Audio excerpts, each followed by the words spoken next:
সূর্য নয়, ছোট লাবণ্যের বাবা জয়। অবশেষে উর্মিকে প্রমাণ দেখিয়ে কঠিন জবাব দিল রূপা। হ্যাঁ বন্ধুরা, আমরা এমনটাই দেখতে পাবো অনুরাগের ছোঁয়া ধারাবাহিকের আগামী পর্বগুলোতে। বিস্তারিত জানতে আমাদের চ্যানেলটি সাবস্ক্রাইব করে ভিডিওটি না টেনে শেষ পর্যন্ত দেখতে থাকুন। উর্মি এবং জয়ের সংসার রক্ষা করার জন্য সূর্য সব দোষ নিজের ঘাড়ে নিয়ে উর্মির সামনে বলে ওই ছোট্ট লাবণ্য তার সন্তান। আর উর্মি সূর্যকে অ্যাকিউজ করে হুঙ্কার দিয়ে বলে সে সবাইকে সূর্যের চরিত্রের কথা জানিয়ে দেবে, সূর্যের মুখোশ খুলে দেবে।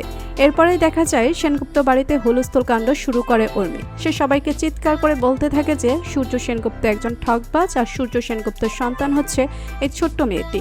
দীপা প্রচণ্ড খেপে যায় এবং উর্মিকে বলে, উর্মি তুই যা নয় তাই বলে যাচ্ছিস, ভুলে যাস না তোর এই বেয়াদবি আমি বরদাস্ত করব না। তবে উর্মি দীপাকে বলে, আমি মিথ্যে বলছি না দিদি, আমি সত্যি বলছি, আর এই সব কিছু দাদাই স্বীকার করেছে।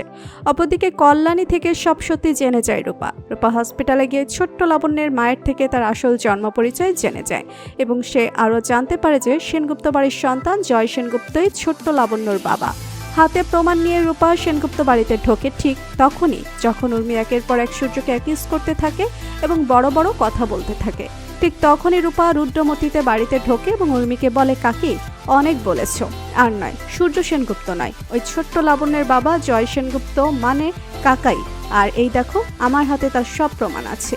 এই কথা শুনেই চমকে যায় উর্মি। রূপা তাকে কঠিন জবাব দিয়ে উচিত শিক্ষা দেয়। তো বন্ধুরা, তোমরা এটাই চাও তো এভাবেই যেন ছোট্ট লাবণ্যের আসল জন্ম পরিচয় উর্মির সামনে তুলে ধরে রূপা?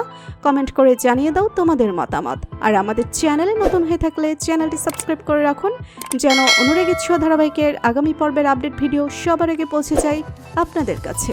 ধন্যবাদ সবাইকে।